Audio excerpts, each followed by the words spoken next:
Welcome to the BVTV Network, coming to you from the UK studios of BizVision. I'm your host, Malcolm Gallagher. Now, this is episode 3, sadly the final one in the BVTV Trilogy with Divya Vaghela from Bamboo Online, beyondbamboo.online, beyondbamboo.online. If you got that one, the dot online is confusing a lot of people, but welcome back, Divya. Thank you. It's good to be back.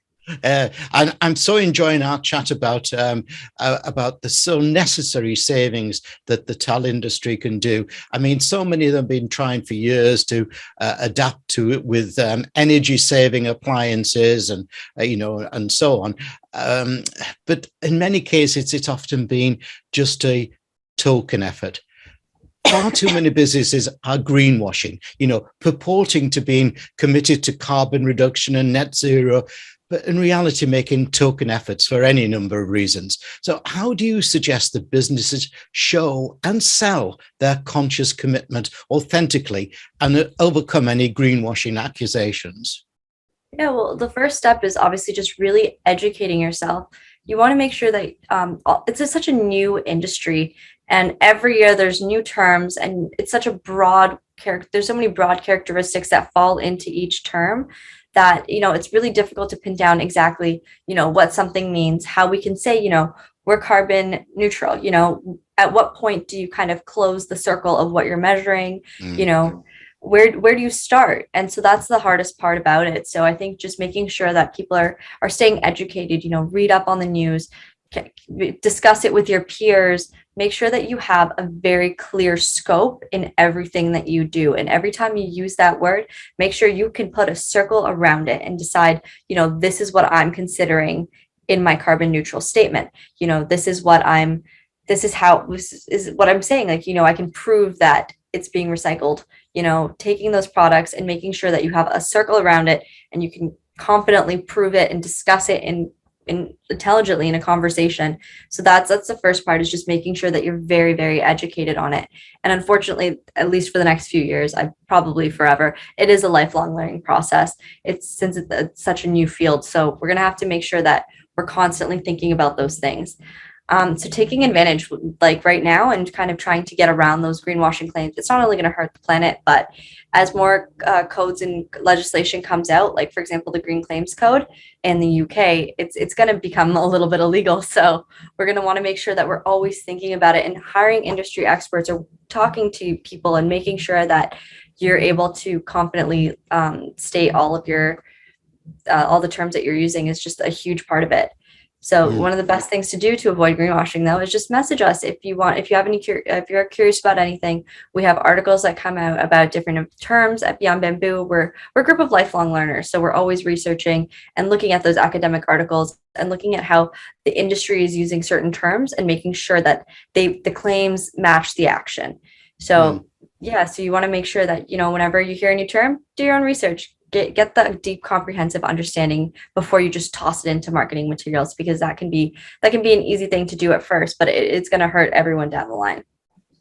I think you can always learn from the big boys as well. I've always been a great admirer of Marriott.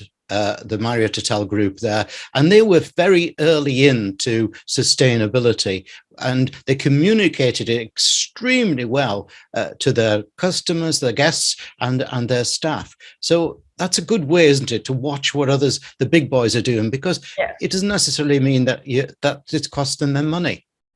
Yeah, but you just want to be careful with that too, because even the big companies can fudge the numbers. You want to make sure that you're always keeping up on it.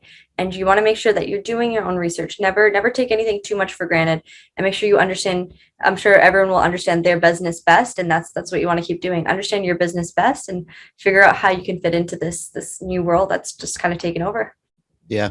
One of my personal tips on this is keep a watch on your reputation management, whether it's TripAdvisor or Yelp that you're careful in, because sometimes, people can be a bit too cutting back or changing things, which might upset the customers. So you need to make certain that your guests are still happy and that the experience is there, don't you?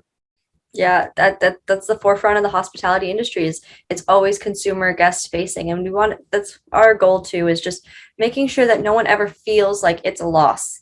You know, you never want your guests to leave and be unhappy, you know, something was missing, all in this name of sustainability. You want them to feel like they had this full, robust experience, but almost even better because maybe now they have the education to go along with it, and you know, you understand why you use certain things, and maybe you make those changes at home too, and just finding different ways that, you know, you can make a change at home, abroad, and you know, wherever you go. Yeah. In the UK, our hospitality is in a bit of a mess because of Brexit in particular, where we had such a wealth of European workers in our trade. And of course, you know, we're round about in the UK about 120,000 chefs short at the moment. I don't mean short chefs in height. I mean shortage in chefs and everything. Okay. So that's consuming people. But I bumped into a town the other day that is turning things on their head and actually using its people and its staff to give them a bonus based upon how much they save by being green and green conscious. Have you met people like that before? Yeah, there's a lot of people in different industries that will do those kind of things, and just making sure that you save wherever you can. And what's really great about that kind of incentive is people are incentivized to make that change. They're excited to do it, and you innovate so much more when you have to look at that last piece of a bell pepper that, you know, wasn't maybe the prettiest and you couldn't figure out where to use it. And instead of just throwing something in the trash, letting it create all the fumes, wasting the emissions it took to get there in the first place, you know, you find an innovative way to make a new dish or serve a new drink or something like that, and just being able to kind of keep things in the life cycle a little bit longer. And once you're done with it, maybe it's even, you know, composting it after, and helping out the garden. You have to pay a little less for fertilizer down the road. It's all these little things that are, you innovate so much more when you're kind of under that little bit of pressure and you have that incentive.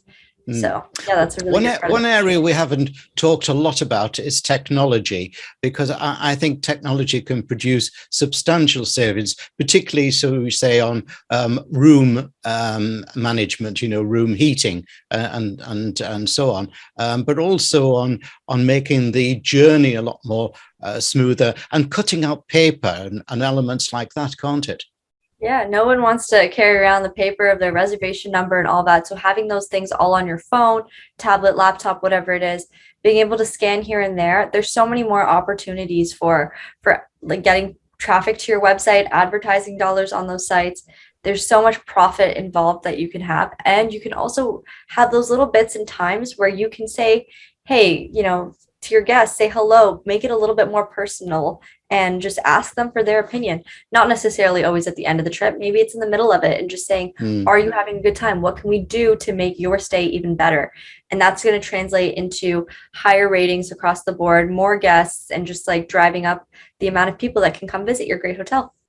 Excellent. Thanks, Divya. Now let's give viewers and listeners for a final time details of your URL, your website address, which obviously viewers you can see on the screen behind me. But for listeners, let me spell it out. All the W's dot beyondbamboo dot online, beyondbamboo.online. There's so much to gain for any hospitality business showing true commitment to sustainability.